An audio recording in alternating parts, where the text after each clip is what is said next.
Hello guys, thank you so much for tuning in once again to our channel.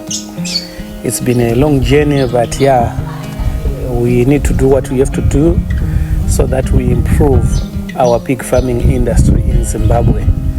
That is my desire, that is my goal.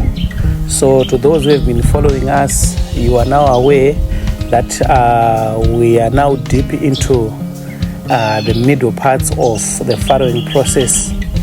To those who are joining us for the first time, I think it will be wise for me to inform you about what we are doing, where we are.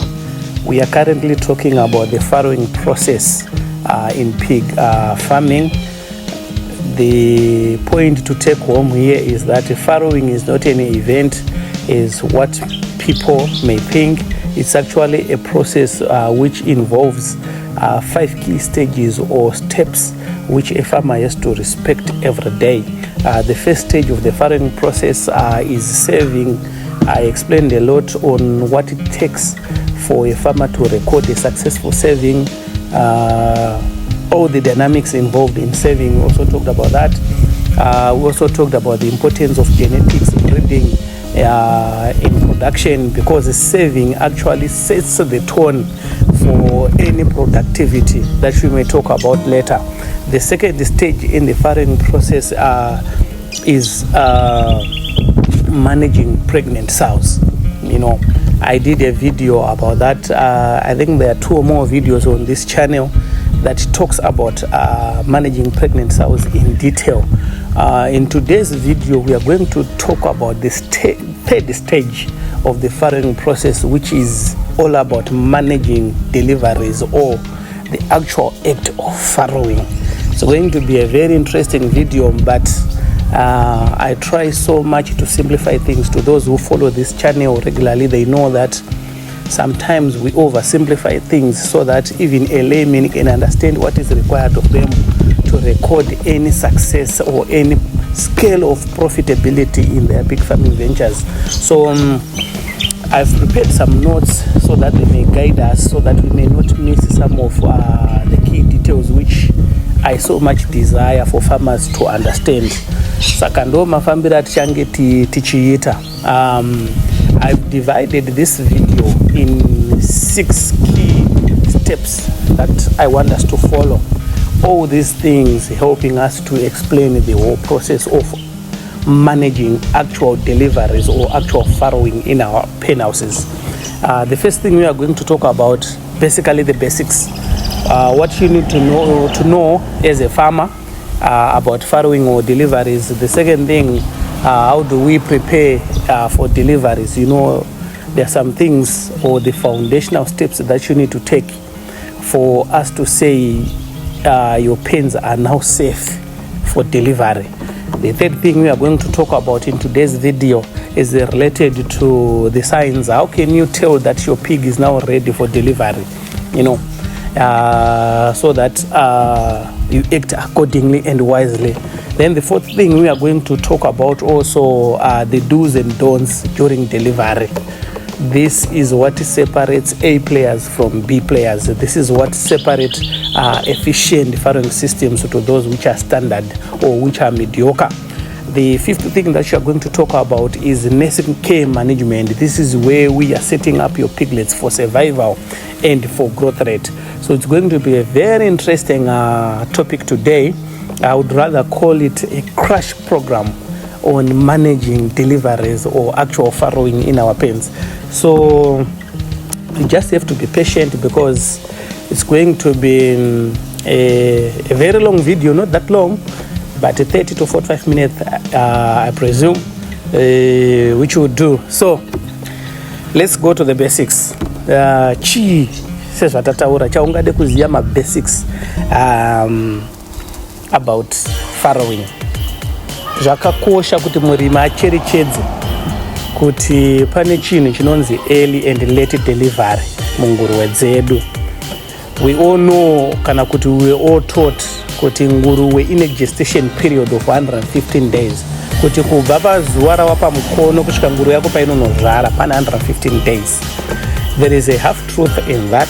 It's true, but it's also not true. Inini ndinowanzoti tinoda kuproduce mafarmers anonzwisisa nguruwe, not kuziva nguruwe. And so let's talk about it in a few seconds. And gestation period yedu, what I have discovered is that nguruwe inogona kukasika kuzvara ne6 days kana kunonoka kuzvara ne6 days, which means gestation period yedu isusu inogona kudona handitika below 115 days kana tinogona kustretcha up to 121 to 122 days. It's normal. So iwewe you need to be prepared. Those are some of the basics dzaunofana kuziva safama kuti iwewe watarisa marecords ako and you are sure kuti ndo masevheri atakaita nguruwe dzedu uvaona musi warifana kuzvara haina kuzvara watowawarira makutanga kupamba madrugs nechii zvamune makupamba imomo. That is wrong. Why? Because hauna kubata mabasics iyaya yekuti sometimes tinowana ma-early deliveries, sometimes tinowana ma-late deliveries, but chii now chinocontributor to that inyaya yeliter size iri mudumbu. And tinoti isusu there is a difference between huge liter and a high liter. Huge liter chii tungoti vana vakakura mutumi ndo vana vakazvarwa vari kurema 2 kgs and above. Tine macases isusu ekuti panoberekwa vana vari ma2.7 kgs ma3 kgs. Hatikurudziri kuti nguruwe ibereke zvakadaro. Anditika why? Because inotsemura the delivery channel inofamba nevana, zvinopa kuti macomplications emaprolapses, zvinopa kuti macomplications ekuti takuzofoswa kuita go ini nguruwe ichadza kupusha. Dzimweni dzenguva togona kutorasirwa nenguruwe iyoyo. We'll talk about that in detail. These are just basics chandati tingoita sei tingotaura. Anditi then chimwe chinhu chandoda kuti mabasics azivikanwe nemunhu apa time frame yekuzvara yeleba. Information isikanyanya kudzidziswa navanhu vakawanda vanozviita vanotraina nguruwe. Kuti nguruwe kubva payatanga kuburitsa mwana wokutanga kusvika yaburitsa placenta kana kuti chevakuru chekupedzisira chiya pane period yakareba sei. Anditi zvakakosha kuziva period iyoyo because ndo zvinokubatsira kuona kuti nguruwe yangu yaane maproblems here kana pane zvekuitika. Anditi saka chandoda kuti munzwisise ndechekuti nguruwe inostretcha from 1 hour to 5.5 hours. Sometimes tinozongoti do 6 hours. Anditika ichizvara. But kana nguruwe yako iri kuzvara zviri normal ndopekuti inoita maintervals ekuti pabuda mwana wokutanga newechitatu panowanzosiyana ne15 to 20 minutes. And ikamira 20 minutes ikaresta for long inenge yarejuvenated pasimba rayo energy in its body, inokwanisa kunge yatongopusha vana 2 kana 3 vakatedzana. It's possible. Nguruwe inozviita izvozvo kuti in 1 minute inoenda kubuditsira vana vaviri. Saka zvinoitwa nenguruwe isiri kustruggle nekuita sei nekupusha vana. Mukazoona nguruwe yako ine kuzorora pakuita kana kuti 1 hour nguruwe isati yaburitsa mwana, it means kuti ane problem. Murozviona. Saka ndo zvanoita kuti munhu azive kuti kana ari kumonita nguruwe yake ichizvara akaona kuti no pane time yarebesa kana kuti pasina chaitika, it means paane machances ema-complications apo.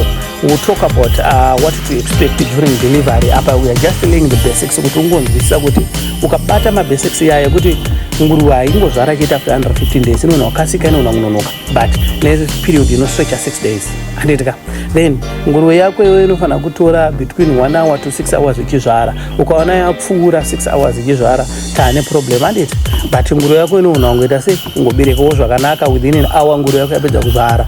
Nguruwe dzine musakanzwa kuti dzinofarira kubereka kuma-AM. More wazeta challenge iyoyo kuti vanhu maswera muchishanda kuti makaneta nguruwe yoda kustretcha futi kutosvika mangwana makuseni.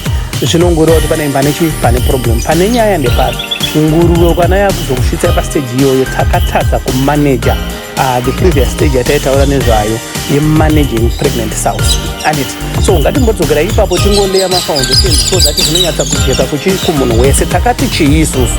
Takati isusu you need to prepare yourselves for delivery kumashure dzichiri nemimba. Anditi so chinhu chatinotanga kuita isusu kuita make sure kuti nguruwe yedu isusu is fully vaccinated. Ndo patinobaya malita gad. Anditi day 80 and day 100. Patinobaya day 100 paya vana ndo vari kunochengetedzwa against neonatal mortality yekuti vanozourayiwa just before delivery nechirwere kana kuti virus kana kuti bacteria ratinodedza kuti chii kuti E. coli. Saka ukaona iwewe makuzochiwana vana vakafa padelivery makuwana vana vakaora, it means nguruwe iyoyo yakapinda tsvina muchibereko. It shows kuti takatadza kumanager ma-pregnant cells, takatadza kumanager saving again. muri kuona kuti zvinenge zvine relationship. That's why you cannot disconnect the farrowing process. Ma steps ese aya they are interconnected. Anditika then tinotaura isusu about conditioning yourself for feed intake. Tinotaura inini kuti pa day 100 pamunobaya day 100 paya nguruwe yako ndo day rainobva yamuvha kuenda kufarrowing. There is a reason why tikiti imuvhei pa day 100 ipapo ichienda mufarrowing kana kuti mudanga rairi unozvara iri yega. Zvinoipa room to adjust nekuti nguruwe iri stress isiri kufila comfortable inoita ma complications akawandisa. Saka 2 weeks is a period yakanaka yekuti nguruwe yako inoita settle in. Patinoti isusu chichinja ichikafu day iroro ramaiburitsa ichienda kufarrowing anditika ndo pamunobva matanga kuadjusta chikafu. Kana yange iri kudya 2 kgs makuidzidzisa kuti igone kudya 4 kgs. Haikudze vana zvekunopfuura ma 3 kgs pa 10 day period iyoyo. Why? Because iyo body yayo yakuprepare for lactation. Saka energy iri muma carbs kana kuti muchikafu chedu chatiri kupa ichi chiri kuzodividwa accordingly ku milk production, survival of the sow, then growth of the piglets ari mudumbu. Saka hapana patinozwana ma oversized piglets anozotipa ma problems pakuzvara. But zvinongotipa advantage yekuti tinowana vana vakati simbei. Ndo pekuti vana vako vese vanoberekwa vane an average weight of 1.7 to 2 kgs birth weight. That one is acceptable and vana ivavo survival rate yavo yakawanda than vana vari below that weight. Saka what we are doing here is laying the foundations for delivery. And then there is something chatinotaura inini. I've got a chat vanoma WhatsApp groups edu, they know that I have shared this chat. I'm also going to share it on our WhatsApp channel. Please join that channel. Inoona kubatsira ibozi no manene chishare ma PDFs ekuti ma downloadables ekuti ungakwanisa ngodownloadawo tichishare imomo. Anditeka even this presentation of this video I'm going to share it in the WhatsApp channel, so it will do you good mukangoti support one kuti join now. And tinotaura isusu about deworming, a controversial topic kana tichitaura zvokumanage nguruwe dziri pregnant.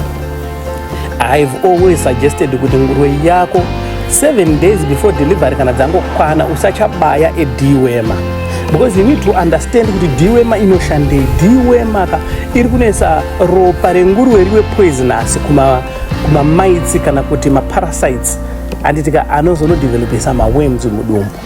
Anditika ndo zvinobatsira futi kuti nguruwe yako ikachirumwa nemosquito haikwanisi kukandira even mazai muganda rayo because ganda ra poisonous. So you need to understand how a dewormer works. I think I need to do a video tichinyatso explain nekudzidzisa vanhu kuti how does a dewormer works in pigs. You would understand that. But the simple term we can use is dosing. A dewormer ndeyekudosa nguruwe. Saka mukazvichiita now pa period yekuti nguruwe yasava ne 7 days to give birth, it becomes dangerous to that pig. You are exposing that pig to a danger of fake labor. Because ichanorwadziwa nemudomo. And mind you, 7 days before delivery nguruwe yakutanga kuvhura pelvis yayo yatinotenzira kana kuti channel yekufamba kwevana vachizvarwa inotanga kuvhurika 7 days before delivery. Ndoba munoona 7 days before delivery nguruwe yenyu inodonhedza zamu kuti munyatsodonha zvekuti ratoguma kana floor. Then mukaitasa kumashure kwacho valve rinenge rataka kuvhurika, so raburitsa ma linings asingawanzi uchibuda. Nguruwe iyo yakuprepare for delivery. Saka kana process iyo yatanga nawo yekuprepare for labor yakuvhurika pelvis, hamudi kuisa nguruwe yenyu mune chinoaffecta mudomo mayo zvekuti inotanga kudhozwa yobva yaisendwa isignal fake labor. Nguruwe iyoyo inoita yatinoti immature deliveries. Inobva yazvara nguva yayo isati yakwana, ende zvine madangers ekuti it overbleeds, zvine madangers ekuti nguruwe iyoyo inogona kutozobuda muproduction cycle zvamuchose. Ndosaka tichiti isusu pa 10 days pari kubayiwa day 100 liter guard ndo pari kubva pagezwa nguruwe yedu ichipinda kumatanga, ndo patiri kubva taadjusta feed same day iroro. Ndo same day iroro rekuti vamaibaya 2 meals a dewormer. Dewormer ini ndinofarira kubaya because inozogara 60 days mutumbi menguruwe iyoyo, ende nguruwe yakuda kunozvara inoprioritize vana. Saka vana ivavavo kavari mudumbu vane 10 days dzekuchengetedzwa vasati vazvarwa, then vane 50 days dzekuchengetedzwa after wazvarwa, which gives us more room isusu yekuti tinowina vana ivava vasina challenge yemaworms. You will see it kana taakuenda pa the next chapter of the farrowing process, how to manage piglets. And muchaona taakutaura masystems acho ese ipapo in detail, but for now imbobata izvozvo. Saka mabasics iya yakakosha now nekuti ndo zvinodetermine kuti farrowing yako is it going to be a challenge or a disaster. Masteps awatora in the last 100 days nguruwe yako payabva kupuwa mukono ndo anozotisvitsa pastage yekuti tichaenjoya farrowing here kana kuti ndo musi wekuti kambani yese inenge ichichema. Anditi nguruwe dzakubereka kunge mbudzi dzakubereka vana vairi kana kuti inoona kubereka 14 wakafa kana kuti inoona kubereka vana vese within 2 days vana ivovo vatopera vatosisi vari matanga vasina kana mwana. It's possible zvandiri kutaura. You have seen it. Vanhu vari mupig industry vari kurima nguruwe, they can actually testify to what I'm talking about. Anditi so let's go to the second stage yatati totaura nezvayo, how to prepare for deliveries. Anditi pane zvakawanda zvatinogona kuda kuita. Ini ndiri munhu anoprefer kufamba muzvinhu mumasteps tichisimplifya zvinhu tichiita sei tichibatsirana kuti pig farming iite sei ijeke. Anditi basically there are 4 areas andoda kuti ufocuse nawo pakuprepare for farrowing anditi kana for deliveries. Chekutanga is the pig itself. Is the sow ready for delivery? What do you need to prepare in terms of the sow for delivery? Then the environment. Is the environment safe for delivery? Anditi is it ready to receive piglets? And then the third stage is about preparing the farrowing kit. The fourth one, the mindset. Saka ngatimbozvitaura izvinhu stage by stage. Hande pakuprepare sow for delivery. Tatombotaura zvimwe zvacho handiti kuti hatipinze nguruwe kuti isvike pakunozvara tisina kuita full vaccinations, tisina kuiconditiona dumbu rayo kuti iconsume more. Anditika zvakakosha izvozvo because kana yako yamwiwa nguruwe inoda more energy, which means kana isina kukonditioniwa dumbu rayo to consume more feed, nguruwe ichakata lactation yayo. Ndopamunoona nguruwe rubva mukuzvara inotanga kudzima nyatso. It means Stockman idofo akatadza kumanage nguruwe and haana kuiprepare for delivery. Then chimwe chinhu chatinotaura again about preparing that sow for delivery is to make sure that it is comfortable. Mudanga mairi maida zvino zvarimo kana mukrediti mairi kugara imomo ngainge yajaira, saka period ye 2 weeks inoibatsira to prepare it for that. Then patinoti prepare the environment, patabvunza mubvunzo wekuti is the environment safe to receive piglets. Anditi tinofana kucherechedza vana vari kupinda imomo ndo the most vulnerable pigs plus vana ivavo they are easily affected nezvirwere because havasati vane an active immune system, vachikutorarama nemukaka waamai ende vari kubuda muenvironment yekuti defense system yenge iri yamama vapachena pekuti pane zvirwere zvese. Saka we need to make sure the environment is safe for them. Chekutanga chatichida kuita ndechekuti make sure kuti mumatanga mairi kuzvarira mune bedding. Anditi whether muchashandisa uswa, muchashandisa machira, muchashandisa masawdust, whatever, nguruwe dzokubva mukuzvarwa hadzitenderwi kuita direct contact nemafloors, nekuti mafloors anochengeta chando. Saka ndoba munoona munotanga kuita ma-outbreak pneumonia, ndoba munotanga kuita ma-outbreak emascawas. Why? It's because the environment was not prepared for deliveries. Anditi then you have to make sure kuti pamungisa bedding yacho kana iri bedding yekuti muri kunokolekta mumasango ku make sure kuti haina minzwa, haina mabhodhoro, haina zvipikira, haina zvinobaya, because mind you sau redu richanga richigara mukreti imomo for 5 weeks, rapinda 2 weeks before delivery, rova razogara futi further anditika another 3 weeks or 4 weeks, 21 to 20 days torumura. Saka nguruwe most of the time inenge chigara pafloor. Saka hamudi kuzoona kuti nguruwe yenyu yaane mavanga paadha yachekwa nezvipikiri nezvii kana yabaywa nemunzwa. The moment yazvaita izvozvo nguruwe yenu kata mukaka because yakuprioritize body repair kana kuti healing instead of production of milk. Muri kuchibata. Saka kwakuzongocheka kuti uswa hwedu ihwo hauna minzwa here, hauna mabhodhoro here, then kana uri uswa hwamacheka mumasango omuka unouya nezvirwere zvakawanda, mamites akawanda ndo paanopinda ipapo. Saka zvakakosha kudisinfecta uswa ihwo usati wapinda mumakrets muchapinda vana. Anditi then the third thing ndechekuti munofana kunge mane mbaura dziri ready kana musina magetsi. Kana mune magetsi itai make sure ma-headlights enyu ari kushanda.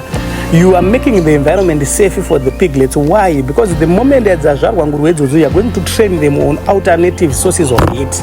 Saka vana ivava vazotsvage hiti pana amai zvinoincrease macrashes. and the environment iyo kana yava safe totenda Mwari. Then kana riri danga rakuda maketeni just to control mhepo, kufamba kwemhepo, kana iri nguva yekunaya kuti moisture isawande, the moment air inoita humid mudanga remufarrowing medu, taane problem isusu pneumonia, taane problem yemascawas. Murikuona zvakuitika. We don't want to create a conducive environment for the breeding of mites or any bacteria. Saka izvozvo chete zvinogadzirika kana munhu acherechedza kuti environment yangu is to be safe in this way. Then the third thing chada tichoda kupreparewa apa inyaya yefarrowing kit. Farrowing kit chi? Farrowing kit tikutaura matools nemaresources aunoda kuti ugamuchire vana. Tikutaura ma-vaccines, handi tikataura ma-drugs, ma-short acting nema-long acting drugs, tikutaura na oxytocin. Oxytocin ndo drug ratinobaya kana nguruve iri kuita ma-complications irikutadza kupusha. Handiti kana kuti nguruve yedu yarohwa ne-MMA haichaburitsa mukaka wakakwana, tinobaya oxytocin. You need outer strap or pain strap futi ma-drugs ako iyayo. Then nguruve yedu inogona kupindwa nepain yakawandisa pakuzvara, yotadza kumanage pain. Nguruve ikatadza kumanage pain yakupinda mustress. We need to be prepared for that. Ndopatakuda any penicillin drug, either outer strep penicillin or iyo penicillin yacho kana propacillin, madrugs ese yayo ndo atakuda ipapo, just to prepare yourself kuti chi nguruve inotadza kuzohandla pain. And it then we also need my latex gloves. My latex gloves anozotibatsira pakuchengetedza Stockman. Anditika vana vari kubuda muchibereko chine tsvina, ukavabata nemaoko munzara mako muchapinda utachiwana. Either uchadya nzara nyange ukageza maoko, you can never be safe enough from mabacteria ari muya varume zvinenge zviri mudumbu menguruve wakumanaka kana ukaiswa pamicroscope ukaona painozvara auite dambe rakadaro. Zvakangofana nepanozvara mukadzi chaiye, handi anozosvika panguva yekuti vanoti ada kusukwa chibereko. Why? Vakubvisa ma-impurities ese ari reproductive system, but tasapawanoita zvavo vaite nezvigunwe nemaoko direct, because tsvina yese yanga yakachengetwa for 9 months. Muzvona the same thing kunguruve dzedu. Mune tsvina dzakawanda dzinobuda zvokuti mukatora placenta iya mukanetesta kana mukaisa pamicroscope, so what you see there will shock you. Saka you need to have my latex gloves. You also need my syringe and needles. My syringe and needles unoda ma 21G atitika ekubaya ana amai nema 23G ekubaya ma piglets ako pa period yekuti takusobaya ma iron day 2 day 3. Anditi zvakakosha izvozvo. Atibaye nguruve rubva mukuzvarwa. Nguruve inotanga kujungwa jekiseni from day 2. Aditika ya develop a nervous system yakunzwa pain and the distribution yeropa inenge yakufamba zviri efficient. Tichadzidzisana papiglet management. Anditi nemurimi akazouraya nguruve nazvo zvakabaya nguruve dzobva mukuzvarwa, right? Then you also need my plastic gloves just to prepare yourself kuti pachaita ma complications where you need to go in. Anditi panguruve padzinozvara, you need to prepare for anything. Ndakamboita drama nemwe murimi, you know, ndandatoenda for training ikoko, zvakabva zvangosanganawo nenguruve dzichinozvara. Nguruve dzaunozvara, nguruve yakabva yabridja mwana nguruve. Toita sei? Ndikati ndipe ma latex gloves. Ndakutotraina vanhu how do you go in munguruve. Anditi ma latex gloves awanikwa, ndipe ma plastic gloves hapachisina. Takazoita drama ipapo. Murimi anogara achitaura pese patinoona nyaya kuti musara nemusikanzo. Takazoti no, handikwanisa kupinza ruoko mukati direct umu, bhozi ruoko ruchapinda kusvikapa. Saka kana ruoko ruri kupinda kusvikapa kapa ndikuexpose body yangu kuzvirwere zvinotyisa. Saka the best way yatogona kuita kana pashayikwa maplastic gloves iyayo, tsvagai makondomu. Kwakubvunza zvapana zvake zvanga zviri ipapo, mamwe wakomana aburitsa makondomu, wakomana wapana vaburitsa makondomu, kwakutsemura kondomu kumberi kwaro, kwakurisungirira apo, kwakurisunga apo, kwakupfeka latex gloves, kwakupinda mukati, kwakuona kuti nguruve yanga yaretena placenta yanga yakaputira mwana, saka inge kutsvaga kupusha pavalve, kwakubata zvakanaka, kwakutenderedza, kwakuseparata mwana from the placenta, kwakuburitsa mwana uya. Then nguruve yatozoburitsa vamwe vana 4 vanga vari alive, zvokuti dai yakanonokerwa tatokurasikira vana ivavo. But chionai manje takuzosvika pakuimprovisa pakushandisa makondomu kuzvatisa nguruve. It shows kuti the system itself was never prepared for farrowing, which is not good. Ndozvo zvatechiramba zvatechida kugadzisa kuti no, you don't have to do that as farmers. Anditi farrowing kit yako inenge ndezvinhu zvakawanda. I think to be safe I will just list it pa screen apa, because tingatambise nguva itaura zvisina basa. Anditika mozvionera kuti ndo farrowing kit yako iyi, then wochiona kuti iwo pari kuzvara nguruve dzako, is it there, is it available. Anditika zvakakosha zvinhu izvozvo. Now let's talk about the mindset. kuprepare mindset kwakangofanana futi nekuprepare nguruwe, kwakangofanana nekugadzira kuti environment yako iwe safe. Why am I saying so? Because a lot can happen pakuzvariswa kwenguruwe. Be prepared to do things that you've never done before. Expect the unexpected nguruwe kana ichizvara. Ndine drama rakamboitika kwandiri, and by that time ndanga ndiri an intern, an assistant manager ndichitotrainwa management, you know. Nguruwe yatanga kuzvara mwana vaabridge zvikanzi no jeroto ita go in, you know. So nguruwe yanga ya pastage yekuti yanga yakutogomera zvekuda kutofa zviya nepain, because mwana anga akaora mukati, noti kuti mami, but yakaipinda chirwere muchibereko kuti mwana akabva abvaruka mbabvu imomo mabhonzo vatomwararika mudumbu mayo zvekuti it was painful for it to deliver. Saka mwana iye akaramba kubuda because anga akamunyana ari pamuromo wenguruwe, aida kuti abude, achitadza kubuda. Zvikanzi Jerry go in. Ndakapinza ruoko, you know, kwakunobata sova, nanzo ndakabata bhonzo, kwakutoti mwana akaita sei, mwana akapwanyika mukatumu. Zvikanzi alright, just try to be careful, tisakuwadze nguruwe yedu muchibereko mayo. Bandanoigadzisa, ndichinodai ndichinoburitsa mwana, so nguruwe felt relieved. Ipapo paka yakabva yaputitsa chimvura chemukati cheja, apa inini ndandakaisa face zvese zvikapinda nemumhuno nemukanwa nemunzeve, and it was my first time experiencing that. It was traumatizing because ndonga ndakaita 3 days ndichingoti zvikangouya ndairutsa kusvika manager akazoti no mukomana imboenda paoff iwe, because I continued to relive that experience. Dzese tsvina dzenguruwe dziya dzimwe dzakatopinda mukanwa, dzimwe mumhuno, dzimwe mumaziso, dzimwe pai, because pandakadhonza nguruwe felt relieved, vairemisa everything, you know. Ndinosiri zvitaura kwese kwandinotraina vanhu ndichidzidzisa vanhu about how to manage farrowing. Expect that. Takazviita futi the very same thing izvozvo tiri kuheadlands uko, tikudzidzisa vapana how do you go in and stuff. Nguruwe karelieve kwa no, it does anything. Yakapanza manyoka kumeso kumvanako, mbana yakaramba basa, haana kuzombosurvive beyond 1 week ipapo, because it was so disgusting and his mindset was not prepared for that. Tinemwe example futi andogona kushare about expecting the unexpected. Zvakaitika paprazi pedu now nemwe mufana ainzi Collins, you know. Nguruwe yabva yaburitsa mwana makumbo, yakuneta because wananga wakati kure, mwana wakabuda makumbo ayo, kwakuti no ikadhile futi mwana anogona kutofa because mwana aitotambisa tumakumbo radza akabuda, but iye mwana angasina simba rekuzviburitsa ega, amai havasi kugona kupusha, you know. But atikumvana no chiita sei chibatsira, andika tinhingiri nemwana usadhodze makumbo because anogona kunga akamonerwa nekuvhutoka mudzipa, pinza ruoko nepasi udhonze mwana. Nguruwe iyo yanga yafila so much pain zvokuti yanga yapadhuze kuita a prolapse of the rectum. Yakati ichipedza kudhonzerwa mwana iyeye, you know, yakavhunduka because maitiro akazviita iye manje akangopinza nekubva atongodhonza, akaona zvomunhu ari kupanika uri kudzidzisa uya.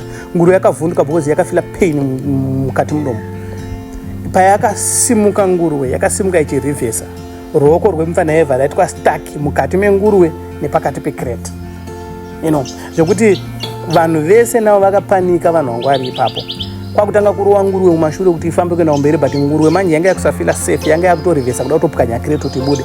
Apa pakadzwanywa munhu, muri kuona ruoko rwake ruri mukati menguruwe, face yabva yatsimbirirwa pacrate, nguruwe iri kupusha ukoko, musoro wake wese uyu wamuvalve yenguruwe. Mufana akungoridza mheri ari papo, ende noise yaiita iyoyo yakaita kuti nguruwe irambe ichifila discomfort. So when I noticed kuti ndo drama raitika now, ndakati no wamana imbomirai, nguruwe ifanira kutorelaxai, zvatoitika ipapa panaka hatichatohwine. What do we do? Nguruwe yatoma aggressive mode, haichatoda, yakuda tozvidefenda because iri kunzwa kuti kune munhu akandibata mukati mwende, kune munhu akanditsimbirira kumashure uko ari kuridza mhere kusati kwangu, yanga yakuda kupwanya kuda mukrete. It was drama, I tell you, zvokuti it was so close kuti mufana yaigona kutourayiwa nenguruwe akadzwanyidzirwa face pacrate, ruoko rwakabhendeswa ruri mukati menguruwe. We had to shoot that pig. Takarasikirwa naamai, takarasikirwa nevana because patakazoitarisa taivhura takazoona kuti yange chine mwana 7 mudomo, you know. So mbana yeyo nokuda kwepain yekudzvanyidzirwa pacrate, you know, akabva afunga kuti atyoka bhozi anga asafile pain ruoko rwese rwadzwanyirirwa for about 10 minutes pachirwisanwa nenguruve. Mbana vatofunga kuti atyoka ruoko kwakutoudza manager kuti mukomana uyo asi kunzwa pain, I think atyoka ruoko. So panozosetla in adrenaline and stuff, nekufamba kwenguva akazotanga kufila pain, akauya achimhanya kumatanga achifara, handa kutyoka, haiwa ndakunzwa pain. Munhu akafarira kunzwa pain. Zvinhu izvozvo nawo kana Stockman asina kupreparewa for that, they will never recover from it. Vashandi vakawanda mapurazi medu vakarohwa netrauma iyoyo vakatadza kurikava. Ndo vanhu vamunozoona kuti anozogara pabasa nekuti ari kuziva kuti kunze hakuna mabasa, noti kuti akunakirwa nezvarita. Ende ndo vanhu vanozova abusive kunguruve, ende ndo vanhu kuti vanozova vanhu vanongotya. Pane mumwe munhu anongobvunda nguruve kuti even akatongoona nguruve kamutarisa anosvetuka, ane trauma yaasina kurecover from. So pakuprepare for farrowing, we also need to do that, to prepare the Stockman for the unexpected, to prepare the mindset. Izvozvo zvinozotibatsira again zvokuti tese tigone kucherechedza kuti Stockman wedu, whatever may happen, are prepared to handle that. And ngatichitaura now about masigns ekuti nguruve yako yamuleba.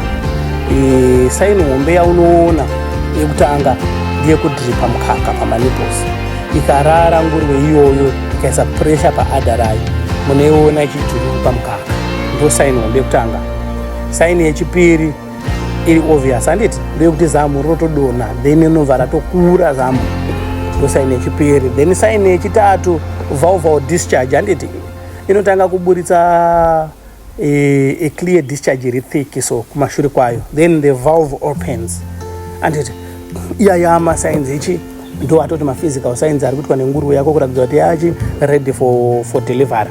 Then tine mamwe masigns ari behavioral atinosanganisira ana nesting, inotanga kuunganidza uswa yekuprepare vana vayo kuti vagogara ipapo. Then inotanga kuruma crate, kuruma crate inenge ichida kuda kucontaina pain yelabor. Kana riri guilt munoona an increase in aggression, and it has a trambo experience of that kind of pain, so it becomes aggressive. Zvokuti munotoribatsirana unatokwara, and then kana riri sawo raane experience yekuzvara, and it just goes off feed sawo redu arinovha raramba chikafu. And the other thing chandofunga chakakosha kuti taura nezvacho ndezvemado's and don'ts during deliveries. Chekutanga, never feed a pig that is in delivery. Nguruve iri kuzvara ipuwe chikafu. You need to understand zviri kuitika mudumu menguruve. Nguruve painonodya chikafu, handitika metabolism kana kuti digestion iri kuitika yese inoproduce heat mubody mayo. Nguruve iri kuzvara yagara matemperatures anenge asiri normal, anenge achitambira kuma 37 to 39, hasi normal temperatures pabody yayo inenge ichitotsva. Ndosaka muchiona sometimes pane rimwe mavideo twatichingoposta tichidira nguruve iri kuzvara mvura so kuti cool down body, body unoitoona ichibuda hutsi. Saka ukazopa chikafu now, you are adding fuel to that process. Ende ndo zvinozoita kuti nguruve yako ipinde stress. Nguruve kana yapinda stress, taane maproblem. Then chechipiri now, chimwe chinogona kuitika ipapo chandinoda kuti Stockman asazombofa akaita pamadhonda, handitika kucherechedza kuti chikafu chinokonzera maprolapse, because system renguruve panguva iyo harichafokasi nemamwe masystems. Priority yako delivery, reproduction system. Saka nguruve yako inoondopa kuti chikafu chinogona kubuda chakaoma, ende kana padaro inoita maprolapse, inoburitsa chibereko, kana kuti inoona kuburitsa rectum. Zvese zvabvira pakuipa chikafu, handitika. Then another thing, don't be too quick to administer oxytocin. Tine vanhu vakauraya nguruve vakawanda, okuti nguruve yake yangononoka kuburitsa mwana oxytocin, handiti there is a danger panyaya oxytocin. Ngatimbotaurai pamusoro peoxytocin.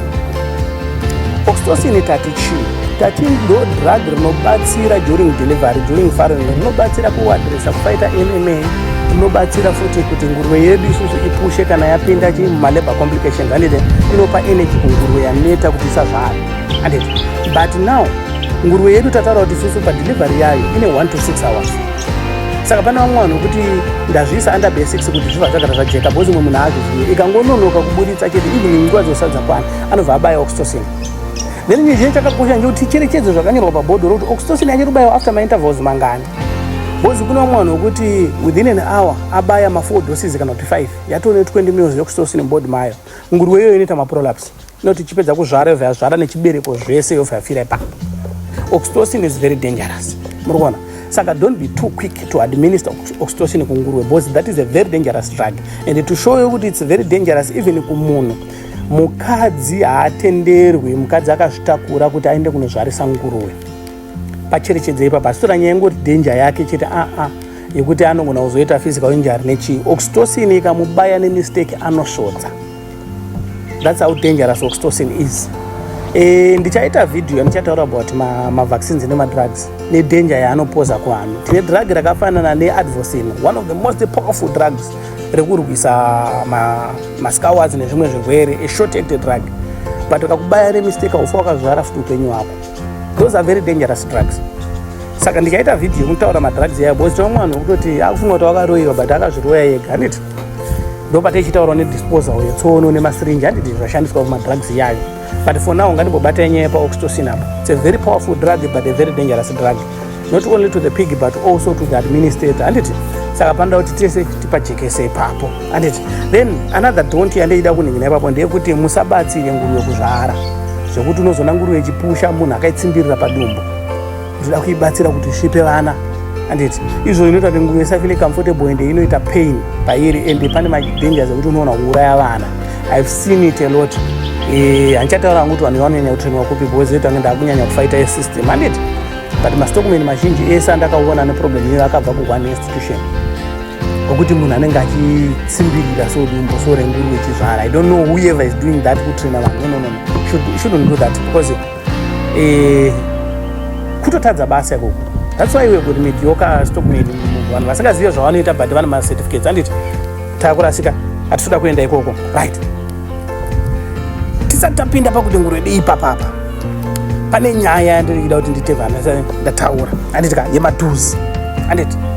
Zvaunofanira kuita nguruwe yako kana yakuzvara, always check for MMA. MMA is the biggest enemy yenguruwe nekuti inobva yataka lactation process, inobva yataka mapiglets acho iyayo zvokuti muona kuti nguruwe itozvara nhasi rotodoka musisina kana mwana mumakanga. It does that. Nguruwe yako kana yakuzvara enda unokama nyatso. A weaker express yekuti mukaka uri kuchuruka iwadzwanya nguruwe ichizvara nini nguruwe yako yatorwa neimwe. Nguruwe yekuzvara ukaitswanya nyatso inofirita mukaka. Munozvibata? Saka iwe wakufanira kugara watoziva kuti no, nguruwe yangu kana iri kupusha there's no need yekuti ndibaye oxytocin, that is a very dangerous drug. Saka ndakubaya outer strep or pain strep, the alternatives, or kutobaya limopsin kana alamicin. It does the same nature, it does the same thing. Atete. Saka zvinenge zvakakosha always check for MMA. MMA unoiona sei? Unoiona nekudischarge, handiti? Ukaona nguruwe yako yakudischarge kumashure, it means nguruwe iyoyoyo yarohwa nechi, yarohwa nemetritis, handitika? Ndo yekuti yaita utachiwana muchibereko, maybe maplacenta panga achibuda nevana vachibuda, mari kuvhuta azopinza chirwere muchibereko, kana kuti chirwere chirecho chakagara chakapinda chatrigwa nekuti nekuda kweopening yaitika kuvalve yenguruwe kwedu oxygen yakupinda yabva yaactivate. Murikuona? So always check for MMA, handitika? Then nguruwe yako kana yatanga kuzvara painorara neside yako kubuditsa vana, always clean the udder. Ufanira kutopinda nechijira chako chakatota, handiti? Mari kana ichitendera sanitizer yedu, handitika? Uchipukuta udder yako kuti vana vasayamwe nyatso dzine tsvina. Iwewe to make sure kuti nguruwe dzako iwewe dziri kuzvarwa mune bedding, handitika? Vana vasuita direct contact nefloor. Zvinobatsira izvozvo. Now, pane zvinhu zvandaida kuti tigare ndataura apa. What may or may not happen, handitika? During delivery. Chekutanga tine ma-complications. Ma-complications ndo akawanda. Ekuti ndeda kuti stockman yedu agara akaprepare mindset yake for that, handitika? Tina anonzi ma-retained piglets or placenta. Ndo pekuti nguruwe inoti yapedza kuzvara munowa masarira chibereko achibude chevakuru chache, handitika? Kana kuti munoona kusarira mumwe mwana imomo. Nguruweyo munotoiona because inenge chiri ukatitasa kune uchitofema kubva wavuka ichitrai kuda kuburitsa bhata zvichiramba, then you obviously kana mamuri motangurira unoona kuti nguruve inobuditsa chowakuru 6 hours dzakwana hapana chiripo. There are dangers ekuti nguruve ikadaro chikasabuda within 2 days chini chocho nguruve iyoyo inofa. Saka kana patodare ipapo ndo pataakuda Stockman akatrainwa anditika decision making. Takutoitorera vana nguruve ikaita returned piglet or returned placenta, the best thing you can do kuitorera vana. Ndosaka makaona pataitaura nyaya yesemundi hatitenderwe kusevha nguruve iri-1. Nguruve dzofamba dziri magroups so that if we encounter any complication along the way tinokwanisa kungotora vana tofostera elsewhere. But kana yabereka iri-1 I tell you kuti vanofa vese, which is not good for business. Anditika complications tine mamwe atotaura prolapse ndanzwa nekutaura prolapse handiti ndopekuti nguruve inobuditsa chibereko either yabayiwa madrugs akawandisa kana kuti yachembera. Nguruve dzane 7 or 8 parities dzine maproblem nemaprolapse yaya inobva yabuditsa chibereko. Kana nguruve yatobuditsa chibereko zvavharana handiti takutoiuraya nguruve iyoyo tiiponese kubva mupain. Another thing that may happen also to be asked to go in. Mwana anogona kubreja akutoda munhu anoita go in inonetsa kuti ndiite kuiexplaina iri video. If I get a chance yekuita practical ndichirakidza vanhu I will do that because inenge ida kudzidziswa munhu ine procedure. You go in with your weaker hand, haupinze maoko ako akavhurika kunge foko, you know, and how do you move vana kuvatwista kana vakabreja kudaro usingakuwadze nguruve yako chibereko chako. These are some of the things that you can't explain in a video. Zvinonge zvichida kutorakidza vanhu very practical. I hope one day you get an opportunity to do that. Then tataura nyaya yema-accident nema-injuries. Toremara pauzvarwa nguruve and the guilt riri aggressive because asitarambo zvara. Then tine masau ekuti they are very dangerous. Yapedza kuzvara but nguruve ine mothering care yakawandisa. Ukabata mwana wayo inokuruma. Mana tine nguruve dzinopwanya macrates soon after delivery. Zvinoitika zvizvo kuti kanyange crate rako rakawerirwa zvakasimba zvakaita sei rinona kutofa ichizama kuripwanya inenge isingade kubatirwa vana vayo. So zvinhu zvokuti it may happen, it may not happen. Then tine nyaya MMA. MMA ndo the biggest enemy pafarrowing. Nguruve yako inoona kurwa neMMA. MMA chi takati ndochi metritis, mastitis, agalactia. Metritis totaura isusu ingori infection or inflammation of the uterus. Itsvina yapinda muchibereko during delivery. Tineiona nekuita discharge kumashure. Discharge iyo inenge ichinhuhwa, inenge yakaita zvinenge zvimaheu kana kuti zvimadziwa. Nguruve yako yarohwa nechiine infection inonzi metritis. Then you've got mastitis. Anditika mastitis ndo inflammation of the udder, infection of the udder. Ndo yokuti ukabata udder iyi unoinzwa yakaoma kuita dombo riri swollen. Then inoita red. Then your pig becomes sensitive to its nipples. Ndo pekuti inenge ichiramba kuyamwisa, munozoona yakagarira nyatso ichiramba kuyamwisa vana. Then tinoiona nguruve iyoyo again nekukata mukaka. Nguruve yabva kuzvara inobva yadzima nyatso. Anditi saka ipapo panobva problem hombe yekuti MMA ine power yekuuraya production then. Anditi and MMA as long as pangori nenguruve dziri kurarama it can be triggered by anything. But nyaya hombe ndeyeutsanana kuvaccinate. Anditi then tozopinda ana agalactia ndekutoti hapachisina mukaka hapachisina chinyi. Nguruve yakutotanga isambobvira yakazvara dumbu ratodzokera mukati yasvava zvese. That is a worst case scenario. Nenguruve dzakadaro zhinji dzinozoita infertile, dzimwe dzinowanza mareturns. Ndo nguruve dzinenge dzana ma-common patterns ema-abortions nema-miscarriages. It's a topic for another day ana MMA. Awanditika chii chimwe chandingade kutaura tisataenda mberi. What happens to the placenta? Pane nyaya nguruve yazvara anditi yabva yabuditsa zvavakuru ende zvavakuru zvofanira kubuda zvinhu zviviri. Stockman ngaabate chinhu pane chinotanga kubuda vana vabuda hafu anditi pozobuda chechipiri chekupedzisira anditi panobuda zvavakuru izvozvo tine problem yekuti pana akadzidzisa vanhu kuti chevakuru chinodyiwa. It used to be true when we were dealing with the classic breeds nekuti chinenge chine immunity yese yenguruve imomo, you know, because ndo mamakachengetwa vana. Kasaka nguruve payaitraina vana immunity vachiri mudombo vaitrainwa in the placenta. So there was a theory yakatangwa kuma 1960s uko yekuti nguruve yakapedza kuzvara torai chibereko chacho ichocho chayazvara mofidha dzimwe nguruve dzine mimba dzakuda kunozvara iti boost immunity kana musida maleta gadi nechii. It used to be true and in some degree still true today, but for me as a professional now what I have seen takawano mukana dzidziswa nguruwe at a very strategic level. I remember pandaidzidziswa farrowing, ndakadzidziswa farrowing nemadutch South Africa, one of the most professional farmers you can ever have in the world. So ndakaona zviri chibereko waungabuda uchifidha nguruwe yako chakabhedhenurwa chikaiswa pamicroscope apa tikatanga kurakidzwa nezvinenge zviripo and stuff. You wouldn't risk kupa chibereko ichocho kunguruwe yakasvitarwa. It's a 50-50 unoona kuwina unoona sawina. Kana uri kuchifidha kunguruwe yekuti ine immune system iri weaker, it becomes a challenge. So they don't do that area. Katoenda ku pig production South Africa, that's why mchona iri more advanced than yedu yekuZimbabwe, because they don't do that. Chevakuruka achitofanirwa kutombobatwa nemunhu nemaoko, chichibatwa chiiswa mubhaketi zvanoraswa ukoko.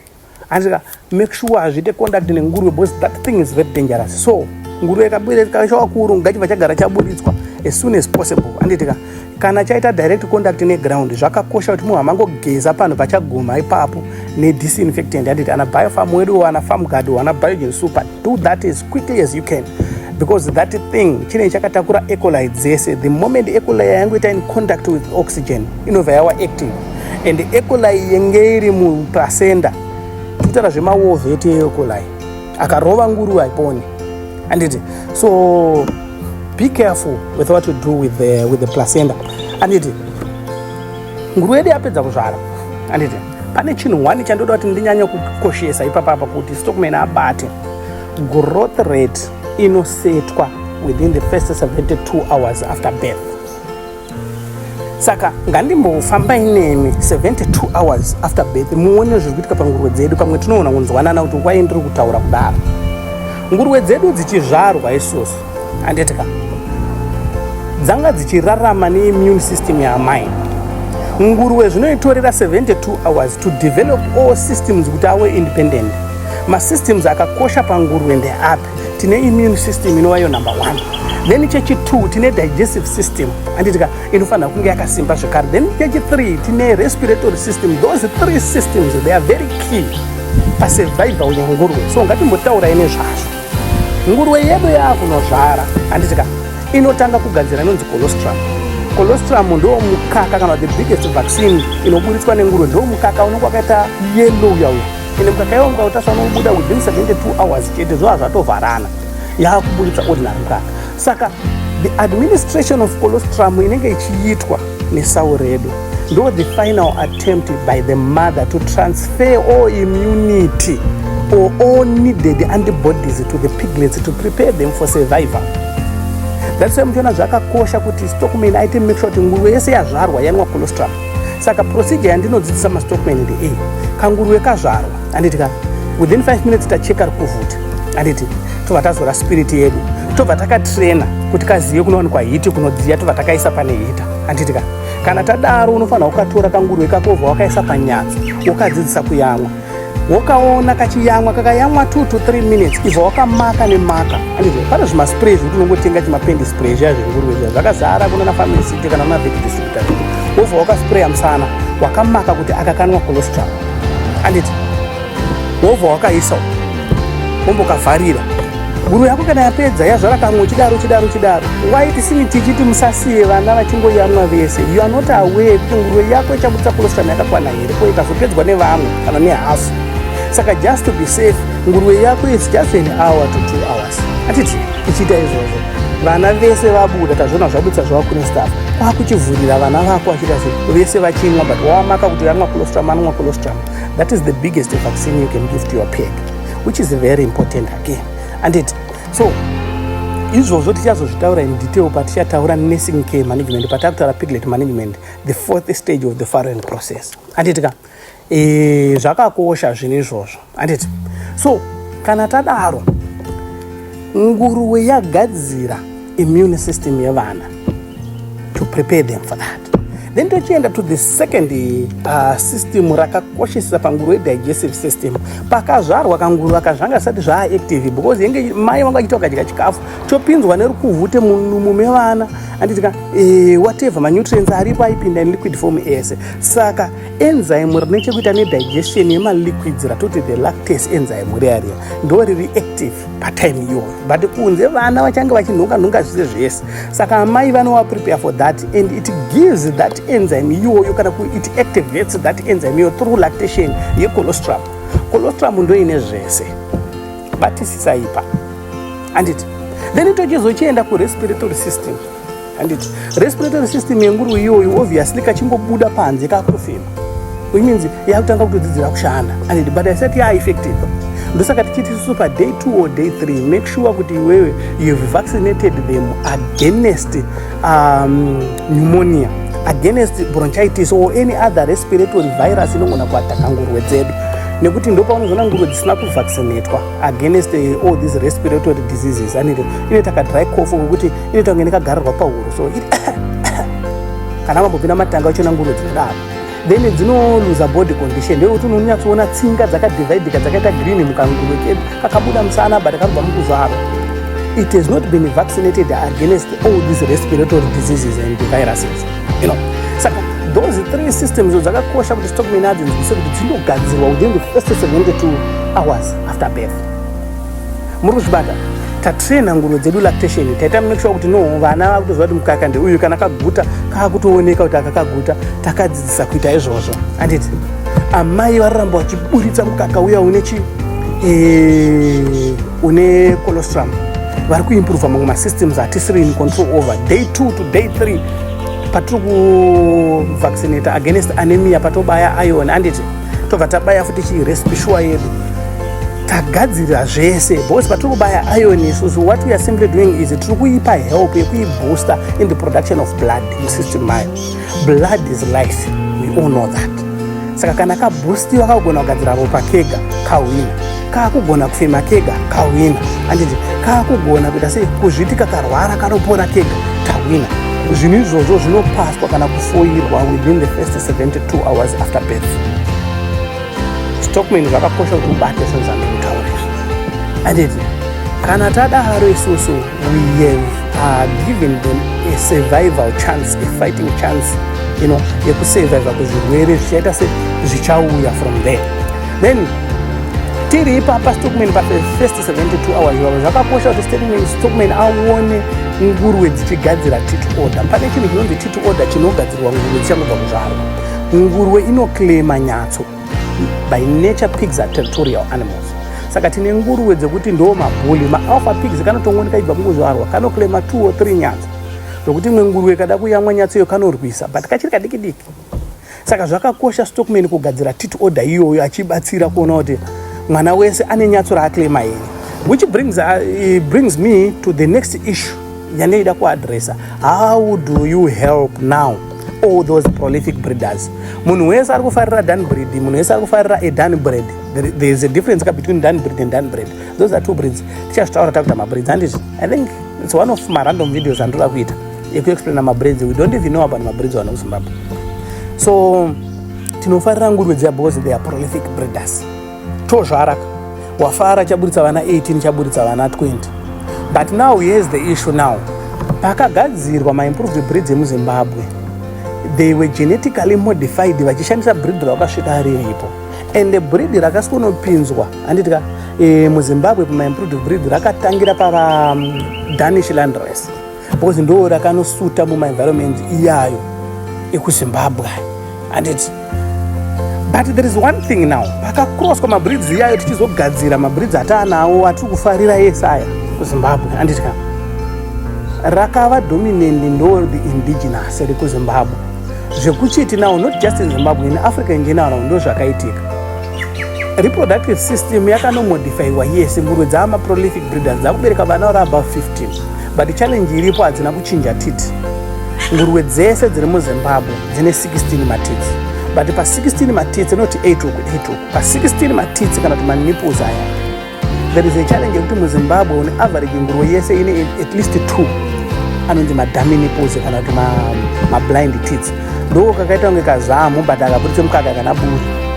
Saka practically nguruve yako inenge ine 14 zvichidzika ndo zvazviri. So kata kudzidzisa vanhu kuchengetedza breed. I did that video, munogona kuzvitsvaga pachannel munoona, and I taura about guilt selection kana breeding stock improvement.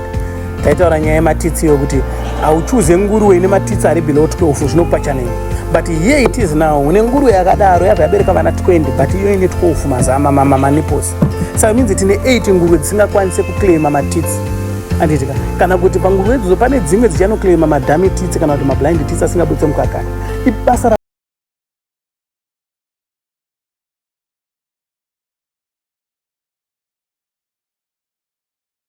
after 3 days nguruve inenge yakuziva kuti iri dhami titi haichayangu, but the first 3 days kakarwa neconfusion. Murikuzvona, saka unokabatsira. Then pakugadzira titi order iyoyo nawo maalphas wakumabvisa anditika opota achiyamwa ega. Zvinobatsira especially kana nyini prolific breeder yazvara vana vakawandisa wakugurupa vana yavo in 2. Painobudisa chisound chichidedza vana paipai anditika wakuburitsa hafu. Then vamwe you can rotate them around. Kungomaka kuti vana vemuF1 ndavaisa maka yegreen, vana vemuF2 ndavaisa maka yechi. Then wakungodziroteta dzichidaro mufarowing. Saka nguruve fana kufamba dziri group. Nokuti mwana anogona kuyamwa pana mai 6 or 7 hazvina kana problem. We've never seen any problem with that. Nyaya yangu iripo ndeyekuti tiri kumanage lactation kuti tisarasike mwana. Hazvinazvo zvinobata kuti nguruve inokuberekera vana 18 19 yozorumura 10 kana 5. Hazvishandi izvozvo. Murozvona, ndo panotanga kuita kunge system renyu siri efficient, mortality rate yenyu ya2 high for no reason. It's a story for another day. Tozozvitaura mumwe musi, but nangoti tingozvijekesa zvinhu izvozvo kuti Stockman aziye zvekuita nezvekusaita pakumanage madeliveries. The next video that I'm going to do, tichange tichitaura about how to manage lactating sows and piglets. Handiti zvinhu zvinonakidza. It's a very interesting topic. Ndo the fourth party yedu yefarrowing process toatazoenda to the last one, how to win off lactating sows. Takana tadaro manje tapedza ka farrowing process yedu taakupinda manje kwatiri kuleya mafoundations edu kuya pig farming as a business, the business side of pig farming. It's a very interesting area. I'm actually writing a book about it. Zviri kunakidza izvo zvese zvadatiri kutaura muvidhio yese yanhasi ndangotora zvinhu zviri pachapter 7 handiti of the book Strategic Sow Unit Management. Takaenda in detail, laying all the things down there, simplifying every concept so that it becomes easy for anyone who reads that book to understand what they need to do kana va mumatanga awo. So I'm not saying this to promote my book, but zvakakosha kuti ungoriverenga kana a snippet of it, you know, it's there on Amazon. Vanotuma snippets kwavanokupa kuti mbowerenga pana papa. I think munogona kuzvifarira. Handitika kana wapotsa munozongoenda paFacebook live handitika moona pataita review of that book, muita an idea yezvinenge zvichiitika pai mubhuku imomomo, so that iwo kana wazodecide kuti uda kutenga bhuku iroro uri kuziva zvauri kutenga. The goal is to improve pig farming in Zimbabwe, Southern Africa and beyond. That is my desire. And so thank you so much guys for taking your time to watch this video. I'll see you in the next videos. Thank you so much. Cheers.